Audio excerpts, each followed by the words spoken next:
TowardAnarchy.com if you want to follow along. It's August 30th. If you have to dig into the archive, I adjusted my chair and I think I have to adjust it back down.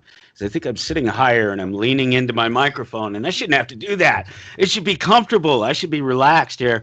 Bradley Thomas is my guest today. He'll join us in just a couple of minutes. He's waiting there right on the line. Tweeting Liberty is his book, Libertarian Tweets to Smash Statists and Socialists. And they're great, they're powerful, and they're perfect for what I talk about, living in this reality of sort of 160 character reality, limited attention spans, ADD, too much sugar, all of that sort of things. You know, if you go to towardanarchy.com, if you have to dig into the archive, it's August 30th. You'll find the links there. You can follow Bradley on Twitter. He has many, many Twitter followers, and that's what brought about the book. His success at getting out there and tweeting liberty, quite literally. And you can support Bradley by buying Tweeting Libertarian Tweets to Smash Statists and Socialists. The link is there, of course, as well. And then and just to wrap this up, because I had to address this, and I don't want to dwell on it, and I want to be done with it, and I want to move on to other things, although it'll probably come up in our conversation because it's just a part of reality. It's what's going on. Just a couple of points on this Kyle Rittenhouse thing. People keep using the word racist. That's going to be hard to justify when all the people involved were white. It's just a simple fact of it. And I think he's even listed as Hispanic somewhere. Just all of this weird nonsense, all these arguments about it's funny. It's funny, sad, you know, because what I've seen is all of a sudden libertarian, voluntarist, anarchist people doing the same thing to suspects that the police, the DAs, the courts, the judges, the media does to suspects. And that's go and try to find every excuse in the book, except the footage, the footage that shows him defending himself being assaulted by people. These sort of details of whether it was sticks and stones or not really is sort of a moot point when they know they're assaulting a person with a rifle. They know they assume that he's a fascist pig, that he's come there to kill leftists, right? And he has the rifle in his hand. So what sense does it make to assault him, bring a skateboard and a plastic bag to a gunfight or a brick or whatever, a Molotov cocktail even, whatever it was? All of these things will come out, and none of these little itty bitty factors change the fact that he was under assault. And again, if you want to go back to the point where people could have made good decisions, well, they could have all made the good decision to not be on the ground there. That was the first bad decision that they all made. So let's start there. And now if you really want to whittle things down, you've lost me, because I want to stick to the basic points. Everybody wants to, this video came out today, earlier today, that was supposedly, we don't know yet, and I haven't had a chance to look into it because I'm getting ready for this. This video comes out, and it's supposedly this Rittenhouse kid and some other kids in one of these, what seems to be a popular and growing thing to catch on video anyway, is sort of group fights, people getting in fights, and he's apparently beating up on a girl or some girl that's trying to beat up on his girlfriend, or it's all confusing, and it's all aside from the point. It's all exactly what the police and the judges and the cops and the attorneys will do to suspects who've been damaged by the state or somebody. They'll try to make them into the bad guy. They'll say, well, all this guy's previous record or things that he did in the past make him guilty today. That's not the way the law works. That's not the way reason works. That's not the way we as a society of people who grow, forgive, move on, try to get better than we were the day before. That's not the way we handle things. If you could show, I mean, it might be a little different if you could show some repeated pattern, but it's not even the same thing. It's not even the same situation, really. It's quite different just simply because of the fact that there's a lethal weapon involved and the amount of control that it takes. I've been in this situation. I've been assaulted 4 times in my life while armed, and I haven't killed anyone. But I have pulled my firearm. I have put my firearm in someone's face before, loaded, and had to detain them. Um, these things happen if you live in a place where these things happen. I happen to live in one of those cities where it was like I was talking about just last week, just to put a little cap on this whole point about the difference in the way people are seeing things.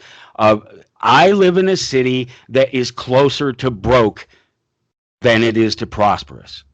And so what we often see is crime, you see drugs, you see joblessness, you see people out of work, you see economic problems with the rest of the nation and the rest of the world trickle down even slower than it would into America. As, if America sneezes, the rest of the world gets a cold. America internal and in of itself has the same things going on within it. And so when you start comparing, ask yourself this: would you have thought that the big clash of races and ideas and statists would occur necessarily in Kenosha, Wisconsin? I mean, really? Is that the place when we've got New York, Chicago, Detroit, D.C., L.A., Denver, even? We have all of these other white but mixed, large, ingrained communities and cities that you would expect something like this to maybe blow up in first. But I don't know. I don't know. We are experiencing a time unlike any other in America, and it's an interesting thing to watch. It's an interesting thing to get here, to be able to sit here and analyze. We got just a couple of seconds. We'll go into this commercial. We will come back, and we will jump into the conversation with Bradley Thomas. Not this conversation. We will move on. That's the beauty of the way we break up the show. You can just skip ahead past all my pontifications and talk of Birds of Prey and the Batman, which I'll do after James leaves us. Unless he wants to talk about Batman. Oh, we'll see. Just whatever comes up in the conversation, we give ourselves a thing to fall back on. We'll fall back on the book. It's Tweeting Liberty, Libertarian Tweets to Smash Statists and Socialists, and I've been reading it, and it's great. I think it's perfect for the reality that we live in. Are we just gonna keep rolling, Ken? Because I see that we've rolled past the break there. All right. Yeah. If we need to do it. It's fine. We're good. All right, cool. Well, we're just going to bring Bradley in, and we're going to start talking then. Bradley, thank you for joining me. I really appreciate it, man. It's good to be back with you. I'm excited about what you and I have been talking about in email, about bringing you back on a regular basis and just catching up with the things that you do, because you do more than just the book. You do a lot. You're out there. You're kind of a big guy. Well, thanks, Michael. I really appreciate the kind words, and really glad to be back on your show, speaking with you again. In addition to the book, I created and I run a website called erasethestate.com. A lot of great content up there about the freedom philosophy, Austrian economics. Also commentary on current events. I've been published at Mises.org, LibertarianInstitute.org. So yeah, it keeps me pretty busy. That's fantastic. It's really wonderful. And the thing is your Erase the State on Twitter has 10,000 plus followers, which is pretty amazing. I mean, it's weird. I mean, okay. You want to like Arnold Schwarzenegger or Brandy Moore, something like that. A Hollywood star that might have 1 million followers or something like that. It's a skewed number. It comes again to percentages that I was talking about earlier in the show. How we can be really normal, sort of here in the middle, and everything at the extremes is really wild. So the extremes are the people that have 1 million followers. The normal is Well, somebody like me who has 700 or 800, and then someone like yourself who's been very successful in just using the platform to say your thoughts and your reality to express them to people and attract attention. Yeah, I mean, you really put it perfectly. That's why I started the Twitter account about a year and a half or so ago. And I remember starting it and just not really knowing what to expect, right? You kind of go out there, I'm like, yeah, I've got a lot of things that I really want to talk about and you know, put in. And a big part of what I started out doing and will continue to do actually is a lot of times you'll be able to tell like what book I'm reading at the time by kind of what I'm tweeting about. I'll be reading a book by Mises or Rothbard or something, and like, man, that's such a great point, and I'll try to make that point. Maybe sometimes it'll just be a direct quote. More often than not, I'll kind of take the idea and put it into my own words or something that I think will be maybe sometimes a little more relatable for folks, and just kind of put it out there. And I've just been really pleasantly surprised at just being able to find you know, a lot of like-minded folks that really you know, we're certainly in the minority here, the folks that are not in the statist camp or the Democrat Republican camp. You know, so it's really exciting. I think people get really excited when they see other voices with you know, saying things that they agree with, and folks get really excited and want to support each other and follow each other and you know, help promote each other's tweets and various messages. So I've been really excited with the success. And as you mentioned, I put together actually an ebook just recently called Tweeting Liberty, as you mentioned, and I figured, well, why not? Why not just put together, basically it's an ebook with hundreds of tweets that I've put together, you know, the most popular ones that have been kind of most successful and kind of resonated with people. And I'm really putting it out there as a resource for others, you know, like-minded folks. I mean, it's really challenging to promote our ideas in a concise manner, you know, with that character limit on Twitter and especially, you know, I mean, social media in general is just a statist, you know, cesspool. So we're always being confronted by folks, leftists and progressives and neocons and other statists of all stripes.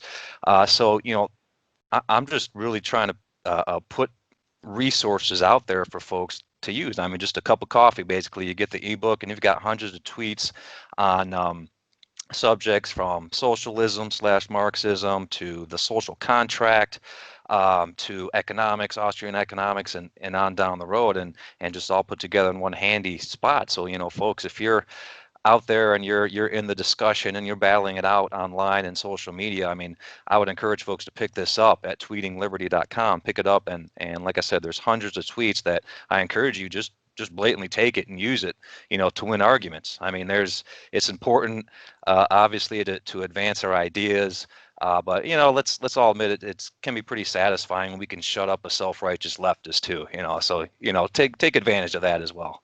Well, yeah, I mean, there wouldn't be. I don't think there'd be a lot in it for us as humans if we didn't actually get the chemical response from the actual responses that we get from the things that we say and we do.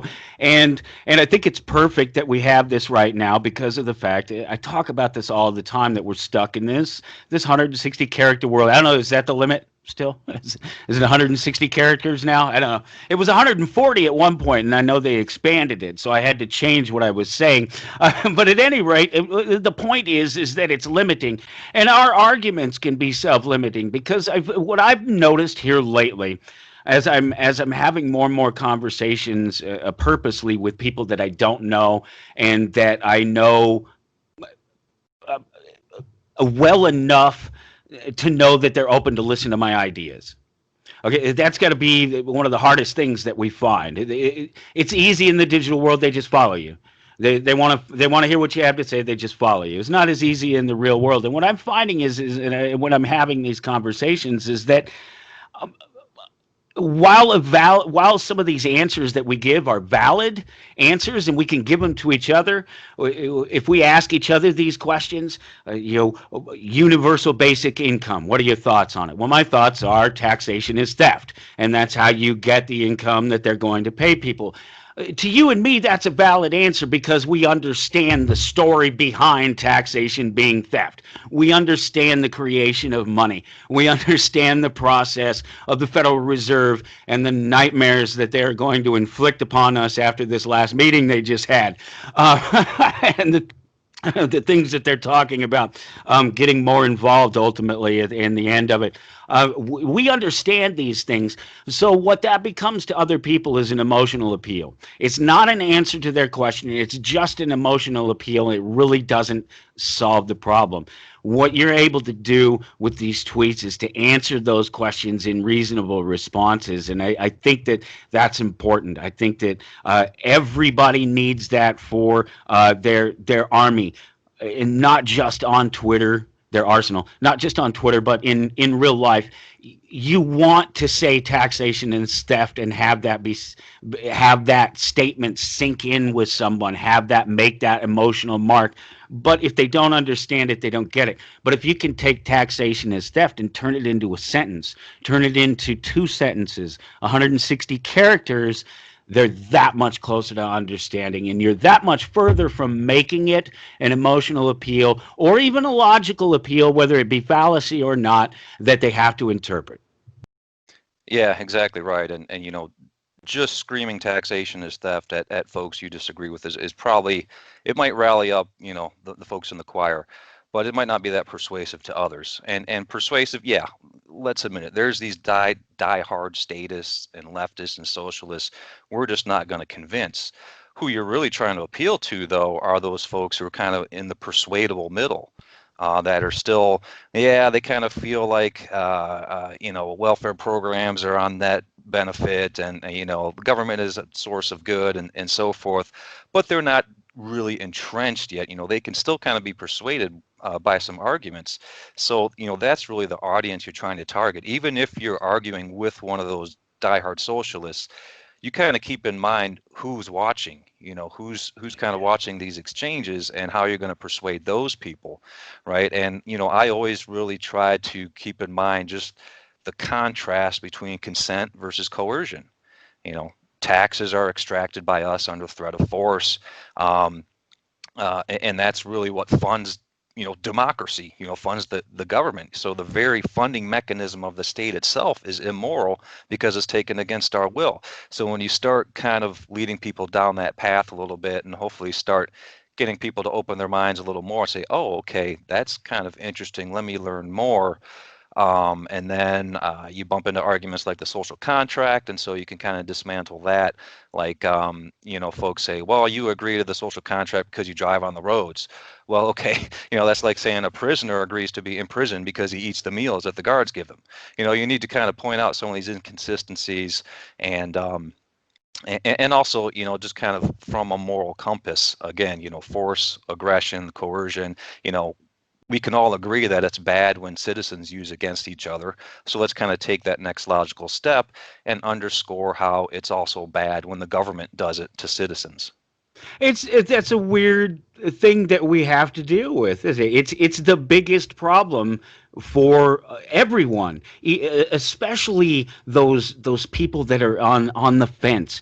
Because you know what those people on the fence are? Those are the libertarians. Those are the disenfranchised left and right. Those are the people that, when they come together, they're not going to agree on things any more than anybody else is. They're probably going to fight even a little bit harder for the thing that they believe in, because they believe they're in the right space at the right time, and that the people that they're talking to by default have to listen to them, by association of their libertarian heritage or whatever it is. No, we face so many hurdles right now in language and communication with people.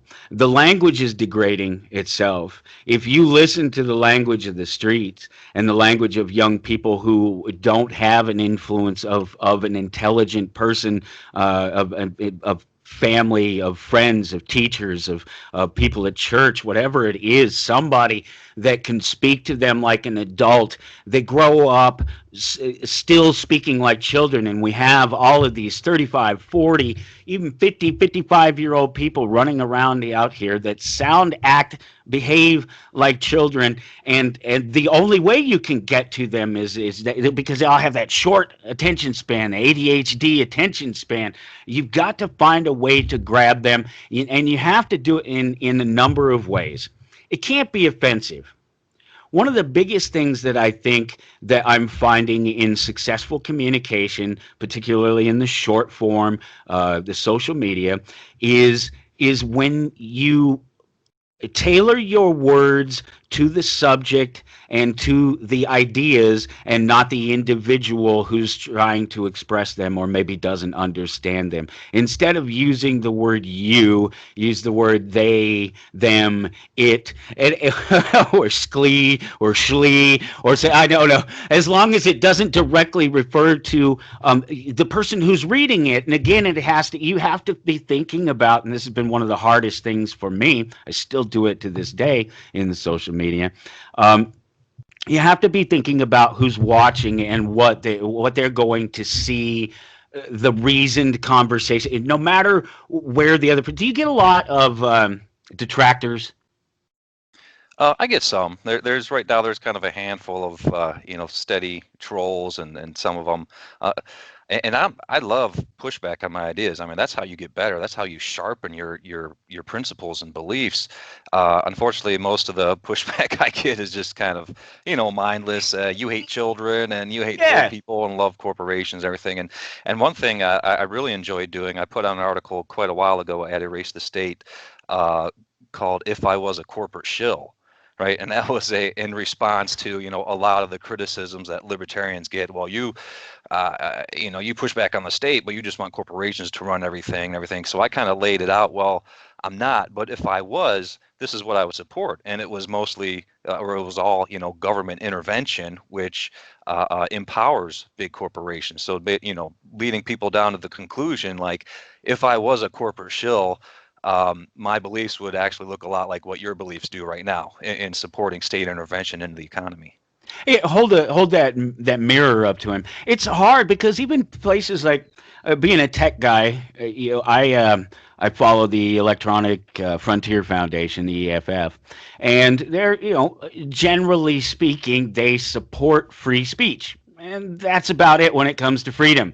They really don't. They're lobbyists. That's what they become. They become a lobbying arm for the tech industry, or for tech voices, and low tech, I guess, not high tech. And so it becomes the same problem. It's this small interested group of people monopolizing the political system, because they vote, because they're vocal, because people are seeing them dance around and parade on the TV or whatever it is, and the system buying into it, because they're getting their votes, they're getting their money, they're getting reelected, their constituents are happy, generally speaking. So they keep getting their votes, they keep doing what works, and what works is to twist and bend the law to individual groups, eh, protected classes of citizens, whether it's a guy with a badge or whether it's a guy with a rainbow. And so we have yet one more just ridiculous hurdle to overcome when we're talking about trying to communicate with people. Loss of language, loss of connection. We're experiencing that now with COVID-19. People separated from each other, and then when you do get a conversation, which is what started this, is the responses to it. They're negative. They're not. They're not questioning. They're not offering any a better a position or reality for things. They're. Sorry, I'm distracted because I think we may have. No, all right, we're okay. No, we're good. All right. It's just we missed the one break there, so I didn't want it to happen again. I know that we're coming up on it, so I didn't want it to happen again. And I know that what happens is it's a tech thing. We're better this week. You should have seen the video last week. Oh boy, I was washed out. You could not see me at all. It was terrible. But between Skype and the camera, so I replaced the camera, and it seems to be functioning much better. You can actually see me now. But we still have the same problem, and that's the music bed will try to come in and beat our conversation down, and it'll mess up our conversation sometime. And it just it's I'm on edge about it because last week it was so bad, and I just got back into putting the video back out here, wanting to actually utilize YouTube and again take advantage of one of these social media platforms, but in the long form space. And that's why I thought it was great when you emailed me originally talking about it, because I have this long form platform to be able to come and talk to people and expand on some of these ideas and challenge some of them. It may challenge them in a positive way that we don't see happen too often, and that's why I don't think that there's a problem with creating a sounding board or an echo chamber. Do you think that you do that when you select your people on the social media? Um, yeah, I mean that's a difficult question. I mean, I didn't really have any intent in mind. I just really wanted to use this as an outlet to talk about things that I'm passionate about, these ideas that I'm passionate about, the ideas of liberty, individual freedom, against the state. So, and one thing, people want to criticize, saying, well, you're just preaching to the choir. Well, name me one preacher that when he gets to the sermon, he tells the choir, nah, you guys don't need to listen to this. Of course. And to beat that metaphor down a little bit more, if we are going to build up a choir, we want to make sure they're singing from a good hymn book, that's making sense, that's appealing to folks. Again, it is challenging, especially on Twitter, to communicate these ideas with this hard character limit. And so, if we can give them these tools, if we can supply some tools to folks to make these points, to convey our principles and ideas in this concise and a persuasive fashion, then that's exactly, I think it's super helpful. Because again, if I've got 10,000 followers and then a bunch of them retweet what I have, and then a bunch of those folks retweet that, it gets out to a much broader audience than just the choir. Oh, that's the whole idea. That's absolutely, you preach to the choir because they know and you can talk to them. Hey, we got to go into this break, and we will be right back. We'll be right back with Bradley Thomas on Twitter. Anarchy.com. Click on today's date. It's August 30th. That's what you're looking for. Bradley Thomas is the author of Tweeting Liberty. It's libertarian tweets to smash statists and socialists, and it does a very good job of it. I'm reading through it. It's a nice, easy book. Those are the kind that I like. And one, it's right here on my big screen. I can't miss the words as I'm getting older. It's probably about time to invest in some glasses. I don't know. The focus isn't as fast as it used to be. My mic is a tad hot today. Well, that could be because one of the things that I did was I made it a point to try to make it so that the audio didn't get crushed. Interesting. It's all back up there. Huh. It should have been down here. This is where I had it set. This was a problem that I was having before, and now this is my microphone. This is not the camera, where when I go away from this, my audio settings should be different now based on what I'm seeing on my screen. But when I go away from this, it's going to turn them back up. And it's going to go right back up. And it's a Skype problem, and it's really annoying me. No, it didn't do it that time, so hopefully it'll keep it that way. Hopefully that's better. You'll let me know if it's not. Oh boy, technology. Now I got to go back to the screen that shows me the chats, though. Is that better? Okay, good. That I swear, I swear on whoever, whatever document, Bible. I set that before. It was the same problem with the camera last week. When I would go in and I would change the settings and would change them back immediately. and it would never keep doing them. And there's not like a save button. It's not like save settings or anything like that. You just click the X and it's supposed to stay. Well, the messing with the technology, sometimes it just gets to me.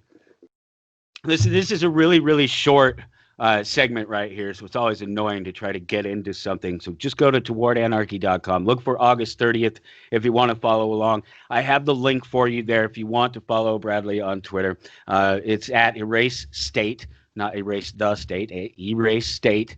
It's an easy one, and you'll see right up there. He's got links to some amazing places. So if you're just following along just to see who he is and what he's doing, uh, you're going to end up in some amazing company across, Mises Institute and Libertarian Institute and FEE, man, all those guys, all the places. Wonderful, wonderful people and heads and individuals and faces and names and ideas and that have come out of there out of all of those places over the years and years. Here? Let's see. All these different tweets here. When everyone needs a bailout and government is broke, who does the bailing? Well, who funds the government? There's a question to leave you with. We're going to go into the topic hours real quick. We'll come right back.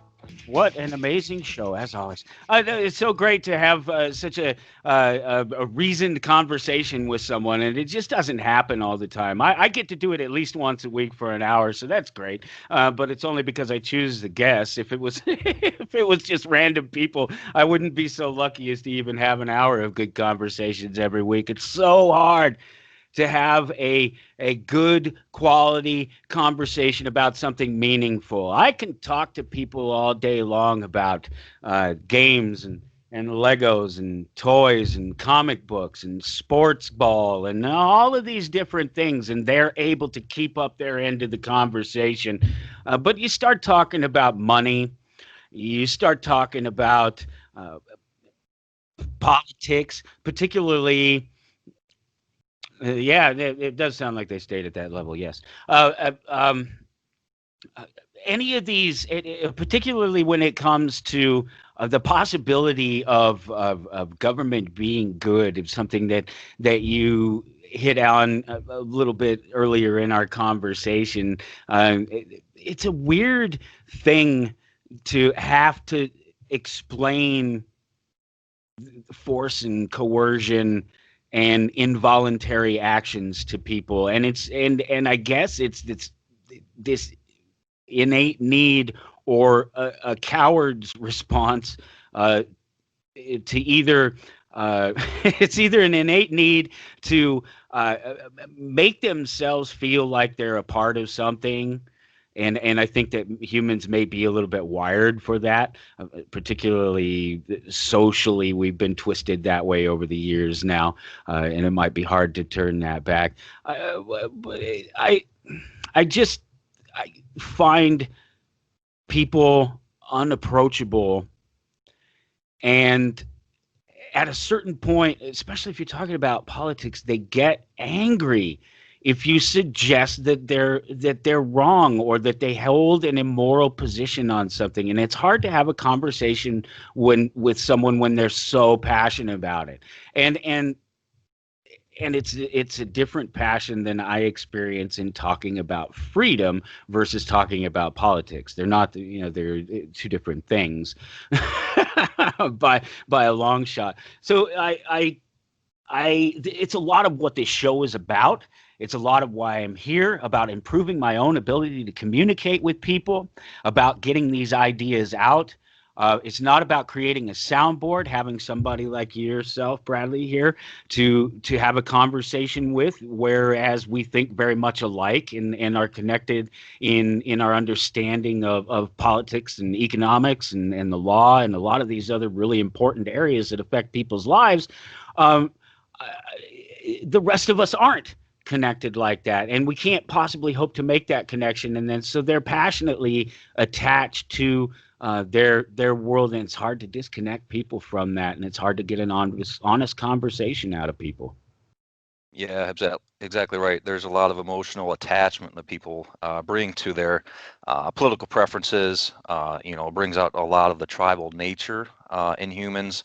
and we see that obviously big time with the R versus D, tribal team sports kind of a nature. And it's interesting when you look at some of the research and in particular progressives, for example, you look at their worldview and where they're coming from, kind of this moral matrix, if you will, of what animates them, and they're really animated by care and concern for harm coming to others, especially those less fortunate in society.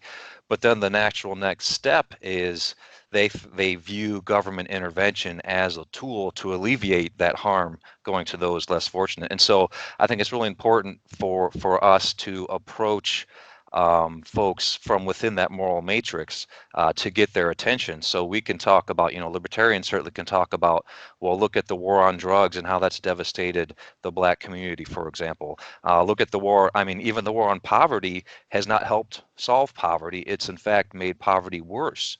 Look at, the Federal Reserve. You talked about their pronouncements coming out recently. It's just going to make things worse. But look at how the Federal Reserve policy has exacerbated income inequality. I wrote an article that was published, I believe, at Libertarian Institute just a little while back that talked about how the income and wealth inequalities created and exacerbated by the Federal Reserve also increases the wealth gap between the races, because minority communities have a lower home ownership rate. They have a lower rate of stock ownership. And when the Fed inflates bubbles, those are the bubbles that get inflated, right? The home industry, housing industry, and the stock market. And so that's just another way so we can kind of reach out to progressives, and at least within that kind of moral matrix that they have, you can reach out and say, hey, look, the stuff that the stuff that libertarians protest, against, like Federal Reserve, that's causing the kind of harm that you claim to care about. So let's have a discussion about that. So I think that's something to keep in mind. Yeah, and then when you get to that conversation, here's what happens: is unfortunately, I keep having to do this because it keeps happening. This happens all the time. Well, you mentioned the Federal Reserve. Well, then they want to talk about who the current head is, or who the current president is, or who the current who's somebody who's running the show. Well, I have some news for you. It's 2020. That means that thing's been around for 107 years, and in that time, it has never functioned significantly any different than it does now, in that sense of how it manipulates money and how that trickles down to the rest of us, how it makes easy money available to the higher ups, as it were. The closer you are to the money, the better you're treated by it. The further you are from the money, the worse off the percentages of lending to you are, and things. The further down the chain you are, the more expensive it is for you to get a loan and things like that, all the way across the board. But and they change the topic to the political topic. They go back because it's all they know, and they can't have the conversation. And it's really frustrating when you meet somebody who says they're a business person or that they're an economist. They start waving their degree or something in front of you, and they start talking about something, and they want to talk about money supply. I don't care about the money supply. I want to talk about the fact that the money itself is fake and it's not based on anything. I don't care what M1, M2, and M3 are, or if it's all fake to begin with.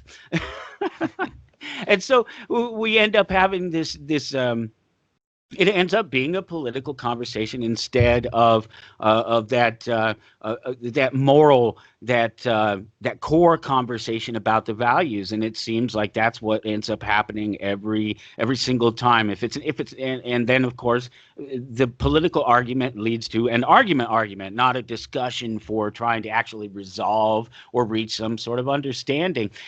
And that's why I asked if you have made any sort of concerted effort to surround yourself. But then I'm thinking about it differently in terms of Twitter. And I was looking at it during the break. You can see me staring up here as the monitor. I have you in front of me and a bigger monitor over here on the side that has it. And I'm just looking at the Twitter, and I don't use Twitter, and I haven't found a successful way to use it yet. And so it really intrigued me when I saw how quickly you exploded in your success. A year and a half or something like that is what you said. And to be able to be but it wasn't about, you don't choose the people who follow you on Twitter, so that's a little bit different than some of these things that I'm talking about as far as like creating a sounding board of people around you, or an echo chamber. And I don't necessarily think that there's anything wrong with that idea. I think that we have to practice our ideas in front of people who understand them and who will question them just as much as we need to practice them in front of people who don't.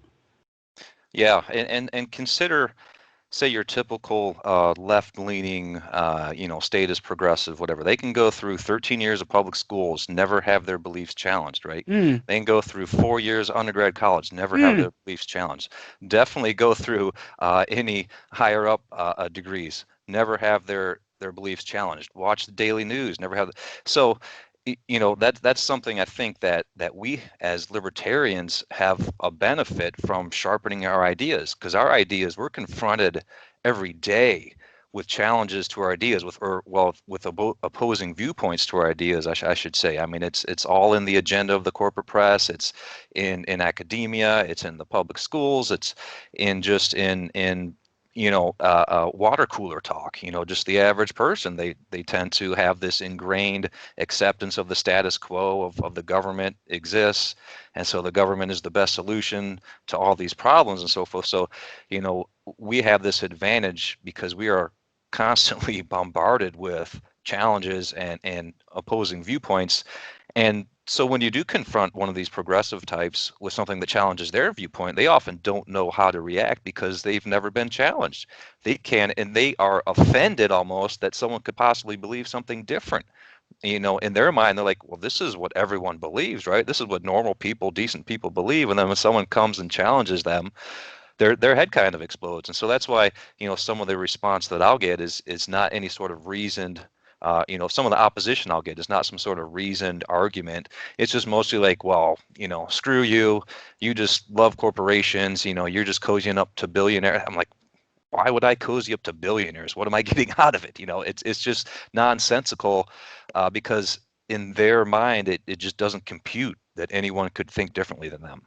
That's right, and it does come to not having their ideas, their views challenged, and then of course we suffer from the same problem on the other side of that, is because we constantly are having our views challenged. We almost have our sort of innate responses, and it's one of the things that I'm trying to get people away from. I want them to be more principled in their arguments across the board. It doesn't matter what the conversation is. I don't care if it's a political conversation, or if it's an economic conversation, or if it's a social conversation about football, or about what you like or what you don't like, or about the latest cartoon series, or what the creator of the cartoon series did 20 years ago that may or may not have offended your senses. I get can we just not have a conversation that the answers are ignored, that there just is another question, that the bar just doesn't get raised to the can we ever come to a resolve at some point? Does there ever seem, will government ever get us to a resolve? I think they think that it will, and Mm. yet there's no evidence whatsoever to suggest that it's a weird thing where people say that because of the people who don't vote, that's why we have the people who are elected. But that's not true. It's because of the people who voted that we have the people who were elected. And the people who voted aren't significantly different from the people who didn't vote in any sense, because we're all taken from the same general voting pool. So the idea that increasing the number of voters, if you just get out the vote, if you just vote harder, if you just vote or die, whatever the phrase of the week is, if you just do that, if everybody just votes, things will get better. Yeah. Yeah, it's amazing. And here's the thing too, these progressive elitists, they've really shown themselves what they think of the working class lately, tying them in with Trump supporters. And so, they're portraying a significant portion of the country as being white supremacist, science denying, Hicks, backward Hicks or what have you. And then on the next breath, they'll say, yeah, we need more people to go out and vote. So you want all these backward science denying people to be controlling democracy and making, having the ability to vote away your rights or vote for leaders that are going to make rules that control your life. I constantly tell people when they say I should vote, I say, why do you want me to vote? Because first of all, I'm probably not going to vote the way you think I'm going to vote. I'm probably not voting for you. I'm probably not voting for the things you want because I'm a contrarian. Most times I'm just going to vote the opposite of what everybody else is voting just to be different from everybody else. But because what it really comes down to, and this is what gets me on that, just increase the number of people who vote. Well, that doesn't increase the voting pool because it doesn't increase the intelligence of the voting pool. It's still the same people. It's just all. It's like the flat Earth thing. To me, flat Earth is such an easily dismissed idea simply by observation and my own acceptance of relative size and distance. I understand that I am so small that I can't tell the difference with my visual acuity, where the horizon begins and ends, if it slopes off, and things like that. I understand just that much about the math and the science of what they're trying to tell me, aside from the obvious observations, that I get it. And so I've been working on this theory for a long time that people don't understand a lot of the world because they don't just get simple numbers and math. They don't get simple economics. So of course because they can't get that because they can't get simple math. They don't get 2 plus 2, especially if you make it 2 times the quantity. 2 plus 2. Now all of a sudden they're confused because they've been told one thing from a system, and we're talking about the same system again, this public system, this government system, that they need to remember a cute little word like PEMDAS, bottoms. And so they remember, please excuse my dear Aunt Sally. But they don't know what the hell it means to actually solve the problem. They'll tell you over and over again, and so they'll get the same answer. And I've tested this theory. This is why I know this. And I wish I could get a real math professor to argue it out with me.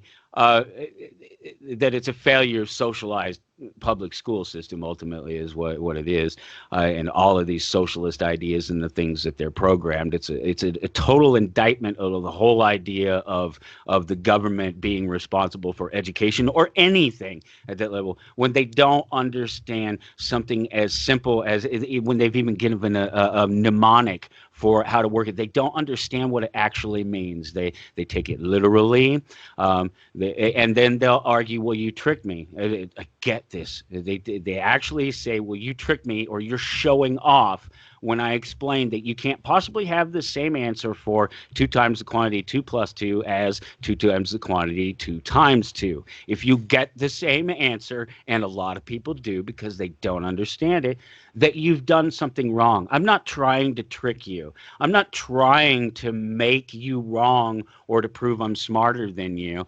And so I'm trying to apply this math theory and this understanding of math and this failure of people to understand math into communications and how we as libertarians can do exactly what you do with math. The whole point of math is reduction. You're trying to go from 2 things to 1 thing. 2 plus 2 is 4. You went from 2 things to 1 thing.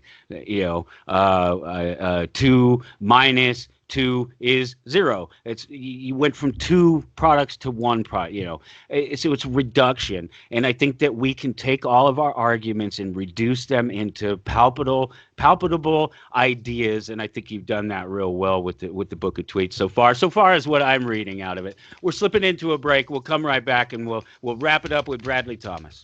And it doesn't matter what the conversation is. This conversation had nothing to do with racism, and the guy says it's racist BS. And I said, well, does race have to do with this conversation? There's no one of any.